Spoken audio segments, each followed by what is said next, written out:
Après Machiavel, le grand moment, la grande période de la stratégie en Europe, ce sera le XVIIIe siècle, prolongé au début du XIXe siècle.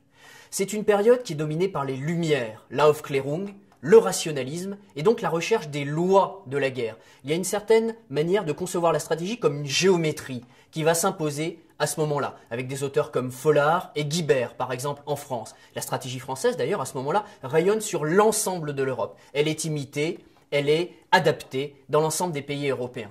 Et du point de vue de l'art, le couronnement de cette période, d'intenses réflexions théoriques et de progrès techniques, son aboutissement, en quelque sorte, c'est bien entendu Napoléon Bonaparte, qui passe comme un météore au milieu des hommes et des généraux de son temps. Il les domine tous, et tous sont fascinés par cette réunion de l'art, de la science, du génie, du coup d'œil et de la rapidité que manifeste son art stratégique.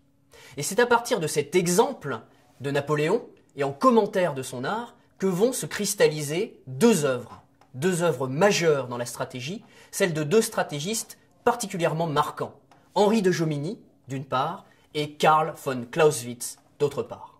Jomini est un auteur extrêmement intéressant. Il naît en Suisse en 1779. Il va servir dans l'armée française, en particulier avec le maréchal Ney. C'est donc quelqu'un qui va fréquenter les maréchaux de Napoléon, son état-major, et qui va s'imprégner de la manière, de l'art, de la façon napoléonienne.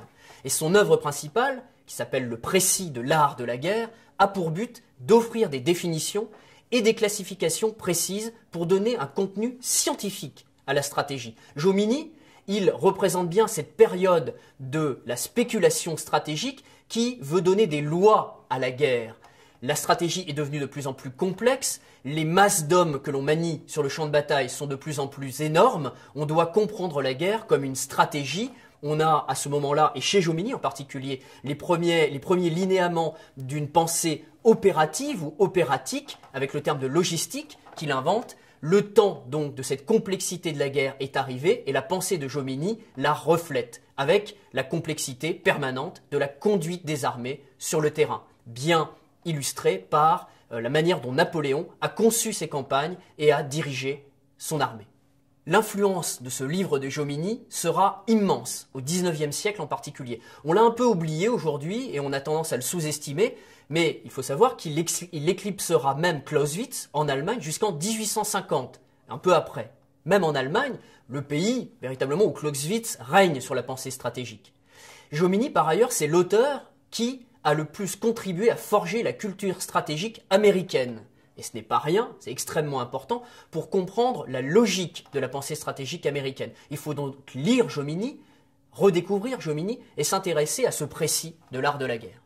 On a pu dire d'une certaine façon que Jomini avait voulu faire la guerre alors que Clausewitz, qui est son contemporain, avait voulu la penser. Et on retrouve bien là notre dichotomie de départ entre l'art et la science. Donc l'opposition entre ces deux grands stratégistes, Jomini et Clausewitz, existe, mais elle est sans doute excessive. Cependant, elle traduit une réelle différence d'approche, ou, à tout le moins, une conformation d'esprit et une sensibilité distincte. On le comprend en s'intéressant à Clausewitz.